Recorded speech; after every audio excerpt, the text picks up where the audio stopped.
আসসালামু আলাইকুম রহমতুল্লাহ বরকাত। সুমন কবিরাজ আপনাদের মাঝে বিভিন্ন আমলিয়াত তদবিরাত নিয়ে হাজির হয়ে থাকি। আজকে দেখাবো যারা নকশা নিচ্ছেন, নকশা দিয়ে কিভাবে কাজ করবেন।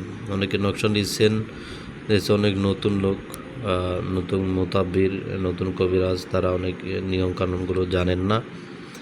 তাদের জন্য আজকের ভিডিওটি। আসল নিয়মটা দেখে নিয়ে আসি। নিয়মটা হলো, ধরেন প্রথমে যে কাজ করবে,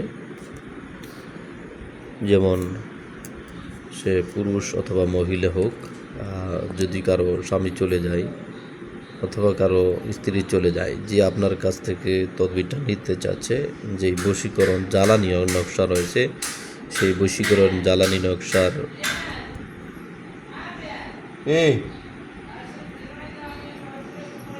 যে নিয়মটা হলো, প্রথমে যে কাজ করতে চাই তার নামটা আগে লিখতে হবে কি, যদি স্ত্রী চলে যায় তাহলে স্বামীর পক্ষ থেকে স্বামীর নামটা আগে লিখতে হবে। যদি স্বামী চলে যায় তাহলে স্ত্রীর পক্ষ থেকে স্ত্রীর নামটা আগে লিখতে হবে। এটা এভাবে লিখতে হবে। প্রথমে যে কাজ করাতে চায় তার নাম লিখবেন, তার বাবার নাম লিখবেন, তারপরে তার মায়ের নাম লিখবেন।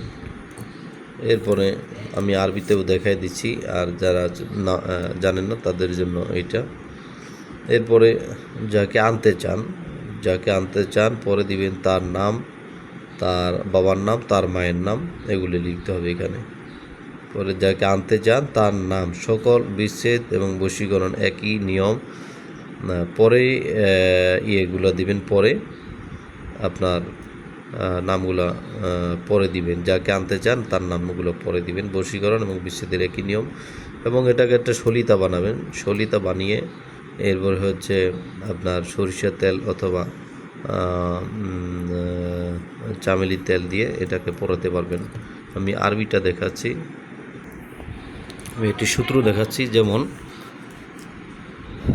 কারো নাম হচ্ছে রাবেয়া, ধরেন মায়ের নাম হচ্ছে আমেনা, পিতার নাম হচ্ছে বশির। এখন কিভাবে আরবিটা লিখবেন, এটা যেহেতু বাংলা লেখা যাবে না, আরবিতেই সব লিখতে হবে। আপনার পক্ষ থেকে হইলে যে কাজটা করাবে তার পক্ষ থেকে হবে আল হুব্বি লেখার পরে লিখবেন নাম রাবিয়া। এখানে আমি আরবিতে লিখছি রাবিয়া, তারপরে লিখছেন বিনতে।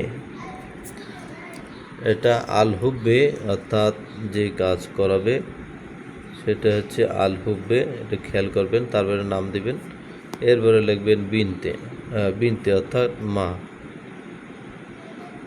অর্থাৎ মা, তারপরে লিখবেন আমেনা, তারপরে লেখা আছে আমেনা, তারপরে লেখা আছে বশির অর্থাৎ বিন। এই বিনের জায়গা হবে পিতা, বিনের জায়গা হবে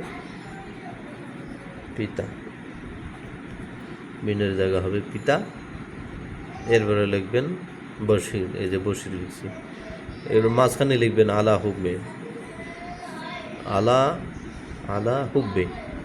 হুব্বে, যাকে আনতে চান তার নাম লিখবেন আরবিতে, তার পিতার নাম লিখবেন, তার মায়ের নাম লিখবেন। লেখা কমপ্লিট করার পরে লিখবেন এর সাথে এর মহব্বত হোক, বা এর জন্য এই পাগল হোক, এর জন্য এই দেওয়ানা হোক। লাস্টে এই একটা বাক্য লিখতে হবে। এটার আপনারা মন মতো লিখবেন। লেখার পরে দোহাই আল্লাহ, এতটুকু লিখলে যথেষ্ট। এটা সলিতা বানাবেন। সলিতাটা আমি দেখাচ্ছি কীভাবে বানাবেন। সলিতাটা এভাবে বানাবেন।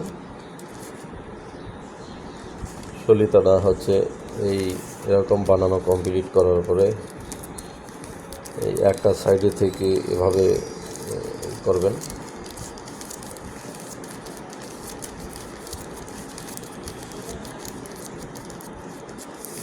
সলিতা বানানো হয়ে গেছে। অনেকে জানে না যে সলিতা কি, সলিতা সম্মুখে জানা নেই। তাহলে আমি এই যে সলিতা বানিয়ে দেখালাম, এটা হলো সলিতা হয়ে গেল কমপ্লিট করার পরে। এটাকে আপনি সরিষার তেল অথবা চামেলির তেল দিয়ে এটাকে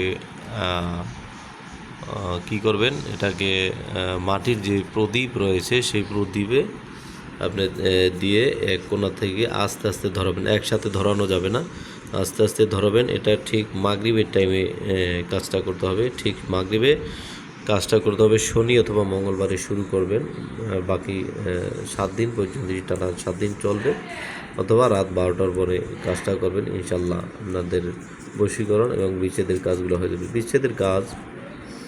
বিচ্ছেদের কাজ 7টা জ্বালাবেন, আর একটি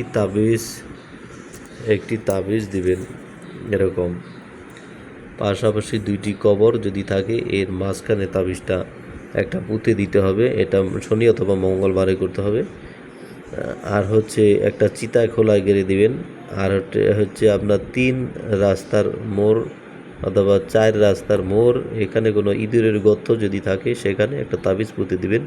এ হলো আপনার 3টা তাবিজ পুঁতে দিবেন বিচ্ছেদের জন্য।